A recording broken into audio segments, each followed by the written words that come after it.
另外，上新的消息，伊朗的最高领袖哈米尼伊的夫人，伫咧受到重伤了后，昏迷2天了后，也已经无救啊。以前嘛强调讲，这条行动除了成功毁掉伊朗的核武能力，伫咧黎巴嫩也已经射杀因的真主党的情报首长。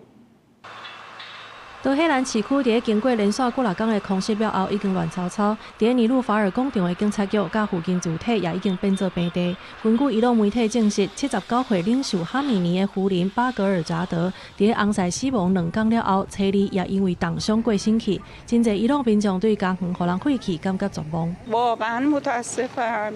چرا اینجوری دارن میکنن؟ چرا این ملت ها دارن اینجوری از بین میبرن؟ اون قبلش این بعدش. آخه چرا؟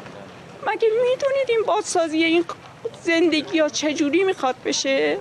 面对领袖死亡甲领土受到侵袭，伊朗驻联合国大使批评美国甲以色列有方性打击，是无法律公道，违反联合国宪章。伊拉晚年强调，伊朗的核计划是为着和平，并无对美国造成威胁。 We target only the military objectives of the hostile forces. We don't target civilians. We don't target the interests of neighboring states. Under international law, every state has a duty not to allow its territory to be used for act of aggression against another state.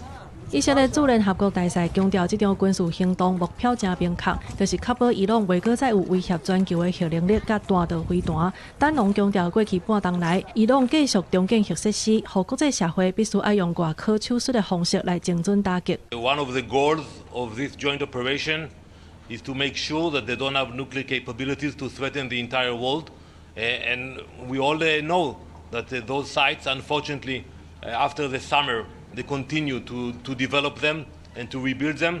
So we will do whatever is necessary to make sure they don't have nuclear capability. 除了打击伊朗，伊军也扩大对黎巴嫩境内真主党势力的打击。伊军证实已经伫首都贝鲁特攻击行动当中，成功把真主党情报首长穆卡莱德弹死，毁掉调度体系。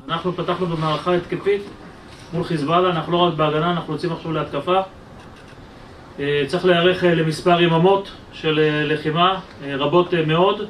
这场大河舒适愤怒的军事行动，目前已经造成伊朗领导阶层权力强烈无去，战争更较进一步扩大到黎巴嫩等等周围的战线。